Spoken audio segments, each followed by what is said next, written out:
दूसरा, दबाव में मत सोचें। जब आप किसी चुनौतीपूर्ण स्थिति में होते हैं तो कई बार सोचने की प्रक्रिया में खुद को फंसा लेते हैं। लेकिन यह जरूरी है कि जब कार्यवाही की आवश्यकता हो तो सोचने के बजाय अपनी क्षमता पर भरोसा करें।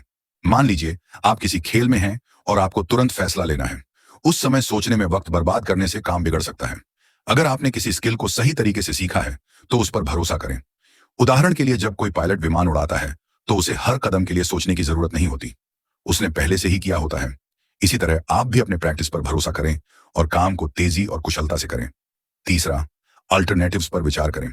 जब भी आप किसी निर्णय पर पहुंचते हैं तो यह मानकर मत चले कि आप जो सोच रहे हैं वही सही है। पोकर प्लेयर्स की तरह सोचें, वे हर विकल्प पर विचार करते हैं। उदाहरण के लिए, अगर आपको लगता है कि आपका साथी झूठ बोल रहा है तो अपने दिमाग में यह धारणा रखें कि वह सच बोल रहा है और फिर देखें कि कौन कौन सी बातें इस धारणा से मेल नहीं खाती। यह तरीका आपको सही फैसले लेने में मदद करेगा। चौथा, अपनी आदतों पर सवाल उठाएं।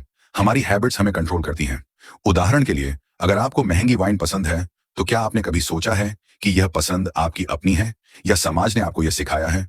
बुक्स, मूवीज, म्यूजिक, इन सभी चीजों के बारे में सोचें कि क्या आप इन्हें सच में पसंद करते हैं या बस हैबिट के कारण इन्हें अपनाए हुए हैं।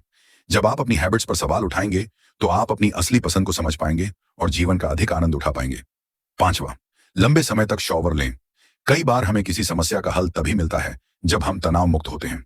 स्टडी से पता चला है कि जब आप लंबे समय तक टहलते हैं या शॉवर लेते हैं तो मस्तिष्क का दायां गोलार्ध अधिक सक्रिय हो जाता है। यह वही भाग है जो क्रिएटिव थिंकिंग और नई समस्याओं को हल करने में मदद करता है। इसीलिए जब भी आपको कोई समस्या हल नहीं हो रही हो, थोड़ा ब्रेक लेकर टहल या शॉवर लें और फिर देखिए कि कैसे नए आइडियाज आपके दिमाग में आते हैं।